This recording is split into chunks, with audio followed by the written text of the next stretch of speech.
Welcome to 100 Yards of Football, brought to you today by the Dallas Weekly, the number one newspaper in the Dallas metro area. I'm your host, Vincent Turner, and joining me today is a legend that played 12 years with the Atlanta Falcons, two-time All-American at Florida State University. We know him as the legend here on 100 Yards Football, my man, Bobby Butler. We're going to break down the game of the weekend, the 0-1 Dallas Cowboys and the 0-1 Atlanta Falcons. So if you enjoyed the video today, please come in and share it as we're going to break down this critical football game for both teams. Brother Bobby Butler is going to tell you what are the keys for the Atlanta Falcons in beating the Dallas Cowboys on Sunday. Well, we're going to go back to week one and kind of talk about some things, right? Well, let me say this, Vincent. Let me start off with saying this, right? So in doing my homework, I saw that since 2014, Dan Quinn, the teams that Dan Quinn has coached as a head coach or defensive coordinator, are 5-1 against Mike McCarthy coach teams. All right. The Falcons are 5-0 in week two since 2015. Now that may not mean a lot to somebody, but it's pretty good, right? So here's the thing. Let's talk about week one. Let's talk about the Falcons defense. Let's start with that. They look like, Vincent, that they had no preseason games. And the reason I say that is because they played extremely well in the first half of the game. They registered 3 sacks. They had 10 quarterback hits. They forced the Seahawks to convert just 3 of their 9 third down opportunities and held the Seahawks scoreless in the second quarter. All right? So going into halftime, I'm thinking, oh, buddy boy, this finna get right here. Well, Russell Wilson completed 88% of his passes last week.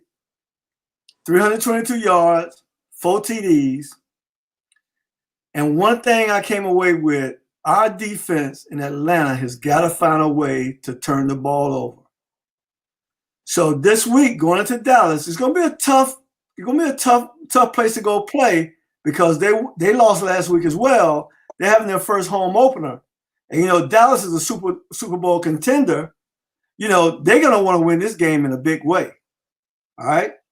So this game against the Cowboys, on the defensive side of the ball, our secondary is going to have to play.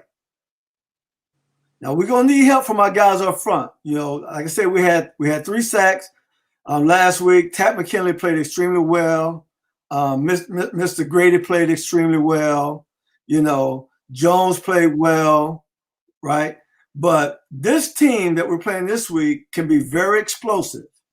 And we're going to have not only, Vincent, not only our secondary is going to have to play better, but our guys up front, that guys in the kitchen, they're going to have to bring their heat in the kitchen on Dak Prescott this week. They're going to have to do that. Now, I like our interior 7 against their offensive line. But the Cowboys' offensive line have been very consistent over the years. They always control the line of scrimmage. But we got some guys over there that need to get the job done to help our secondary out this week. Because I tell you, they didn't play that well this week. Their receiver group collectively didn't play that well. All right. And so hopefully we can bring some heat in the kitchen and hopefully get them to play at least like they played last week. It's going to be tough, right? If our defense can get off the field, all right, and give our offense more opportunities, we can play the best of them. We said this a couple weeks ago. For the Falcons to have success, Matt Ryan has got to have an MVP season. I mean, think about it, Vincent. We play the Cowboys this week, but in his division, he got Drew Brees and the GOAT and a young Teddy Bridgewater. So he's going to have to play like an MVP, and he's going to have to start this weekend against the Cowboys. Now, we saw that he threw for 450 yards this week. I mean, he was throwing that ball, but he was throwing because we were behind. I mean, he threw for 450 yards, couple touchdowns, and one cheap giveaway interception. I really don't even count that interception because it was the last play of the thing. Just throw it up and try to get something to come down with. All right. But we know we can throw the football with the best of them. Now, what's going to hurt the Cowboys this week? They better have the heat in the kitchen themselves, because last week their defensive front did not play well against the Rams. And if they allow Matt Ryan to throw the ball like he did this past week, Julio Jones, Calvin Ridley, and Russell Gage, all three had 9 receptions. They all three had over 100 yards in receptions, just our 3 receivers. So I'm telling you right now, their secondary is going to have to play. And the only thing that's going to help them guys with all that kind of star power in the receiver group is their front line. So Everson Griffin, all right, Mr. Lawrence, they're going to have to get it going. If they don't get it going, the Falcons is going to win in Dallas this week. And I'm predicting that they're going to win because Dan Quinn has got the record to prove that they're going to win it. I got the Falcons in this game, Vincent, 35-28 in Dallas. Well said, Brother Butler. I'm going to break down the Dallas Cowboys right quickly. I'm going to do it in about 2.5 minutes. First and foremost, this is a big football game for both teams. Mm-hmm. The Cowboys go down 0-2, and they got Seattle next week. To the Cowboy Nation, there's going to be some talking on Sports Talk on Monday morning. What I saw in the Cowboys Sunday evening was a team that came out of the box that basically got dominated early. Mm-hmm. On the defensive side of the ball. The Rams offense ran a lot of misdirections. Sean McVay had an excellent game plan. Jared Goff looked like the next coming of Joe Montana, Tom Brady, all wrapped up in one bundle. And the Cowboys really didn't do anything to stop LA defensively. They gave up 422 yards, 9 of 17 on third downs. They gave up 136 yards rushing. So if you look at the Cowboys from a defensive standpoint, Leighton Vander Esch did get hurt early in the game in the second quarter. But the front, as you just said, Brother Butler, was non-existent outside Aldon Smith. Mm-hmm. Now, to me, for the Cowboys, you brought up a great point. We know what the Falcons can do. They're one of the top 5 offenses in the league. If they're able to protect Matt Ryan, and Matt Ryan is able to throw the football, it's going to be a long day in Dallas from a defensive standpoint. So one of the keys for Dallas, I'm not going to talk about your secondary, Anthony Brown, the rookie Trayvon Diggs, Xavier Woods. The bottom line, the Dallas D-line has got to get pressure. You got all those former first-round picks, all this great talent that you signed in the offseason, and Everson Griffin, Aldon Smith on board, DeMarcus Lawrence. You going to have to get pressure on Matt Ryan to control the game on Sunday. Yeah. And the biggest key, the key player defensively, I'm going to put him to task here on Dallas Weekly, is DeMarcus Lawrence. That's it. You can't have one tackle and one pass defense if you consider one of the top 5 defensive ends in the game. Now, the second key, the offensive line. Terrence Steele, I like your play on Sunday night, baby. You played well. But however, in the fourth quarter, you look lost out there, brother. Mm-hmm. They brought the speed rush from a young man that I saw play at the University of Georgia. Leonard Floyd owned you in the fourth quarter. And you know what, when that happens, you saw what the man did. As we said, the best defensive player in the game, Aaron Donald, went to work. So that being said, Cowboys, your offensive line has got to play much better in pass protection, and you got to do a better job of run blocking. Because when you look at last week, Grady Jarrett played real well for the Falcons. Todd McKinley had 6 tackles, 6 quarterback hurries.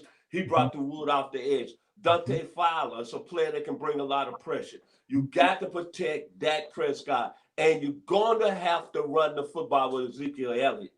Ezekiel Elliott's got to go over 100 yards to control the floor of the game offensively if Dallas is going to control this game.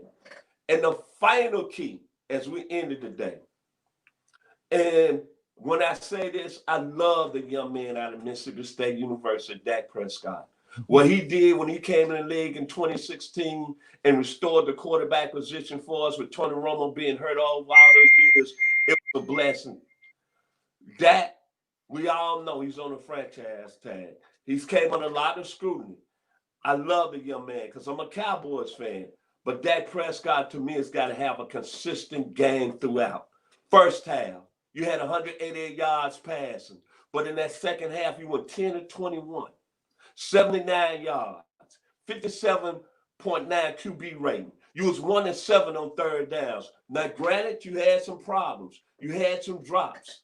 Your offensive line didn't play well in the fourth quarter. But Bobby Butler, the legend who played 12 years in the league, two-time All-American at Florida State University. This don't beat around the bush today. You know, because you and our other cohort, Kevin the Bull Jones, who does a great job with his segment, y'all been talking about Dak Prescott all summer long. Talking about he one of the top elite quarterbacks. Last week, Bobby, he didn't get the job done in the second half. If the Cowboys are going to have a successful season, if they're going to move forward and talk Super Bowl, Dak Prescott has got to play well consistently throughout the game. And in the second half, he didn't make certain throws in that game that was very critical. And I'm going to go back to last year. The reason Dak Prescott contract came under scrutiny, Dallas was 1-6. Their 6 losses were against all winning teams. And it seemed to me the same thing that happened last year was happening on Sunday night. So to me, that's the biggest key. Dak Prescott plays well on Sunday. Dallas offense is able to move the football and control the game. They win the game 31-24. But if that doesn't happen, you're talking about a Falcons offense that can fly and got the best player at the wide receiver position, the young man out of Foley, Alabama. By the way, the University of Alabama, Roll Tide, Julio Jones, they're going to roll on set. And plus, they got Todd Gurley in the backfield. It's critical because Dak Prescott played well on Sunday. And for him on out, let's don't beat around the bush. He has to play well for Dallas to be a Super Bowl contender. And especially critical times of the game, Bobby. And you know I'm telling the truth today. God doesn't lie here on 100 yards of football. As you say, the great Bobby Butler, data don't lie. 10 to 21 in the second half, 79 yards, 57.9 QB rating. Dallas is not going to win on Sunday.